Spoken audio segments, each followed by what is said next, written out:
se ver obrigado a ter que divulgar o sucesso do governo Bolsonaro.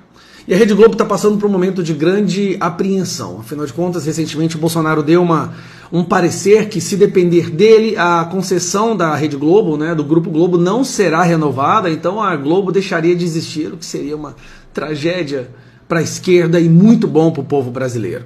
Mas, na minha opinião, tá, eu acredito que o ideal não é nem não renovar a concessão, é esclarecer um número bastante de pessoas para que a Rede Globo fique sem audiência e entre em falência por não ter ninguém que assista mais. Para mim, esse seria o melhor caminho. A não existência da Rede Globo pelo fato das pessoas não quererem assisti-la mais. Mas vamos falar o assunto de hoje. O governo Bolsonaro, o governo brasileiro de hoje, ele está indo tão bem em comparação com a forma que os outros países estão enfrentando a pandemia, que ele já virou assunto lá fora. Os outros governos dos outros países já estão analisando o que foi que o governo do Brasil fez, que ele não foi destruído pela economia como os outros países nesse momento de pandemia e também desse conflito, dessa guerra que acontece na Europa. Como vocês viram recentemente, o desemprego caindo, o PIB subindo 1% no primeiro trimestre. Mas agora o que eu quero falar para vocês é quando a Rede Globo é obrigada a ter que divulgar isso. Você percebe um ar de funeral, uma atmosfera de funeral ali dentro, e eles tiveram que falar a verdade por uma vez na sua existência, que eu quero compartilhar com vocês. Eu não assisto a Rede Globo, mas esse vídeo viralizou, então eu acho que é importante que as pessoas tenham noção do que está acontecendo.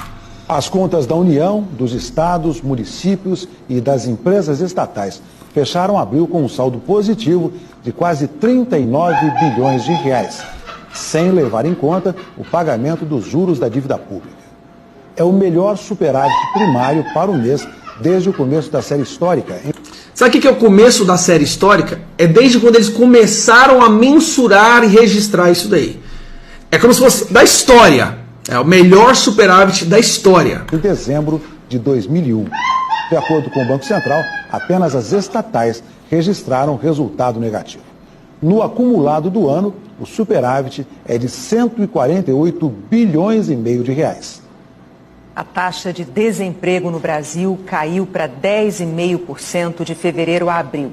Segundo o IBGE, atingiu o menor nível para o trimestre desde 2015, quando o índice foi de 8,1%. Em 2015 era 8,1% e a Dilma conseguiu levar para 13% em um ano. Ou seja, o PT fez mais mal ao Brasil do que a pandemia. São atualmente 11 milhões e 300 mil desempregados e 96 milhões e 500 mil pessoas empregadas, o maior número desde o início da série histórica, em 2012. O maior número de pessoas empregadas da série histórica. Isso foi falado do Jornal Nacional.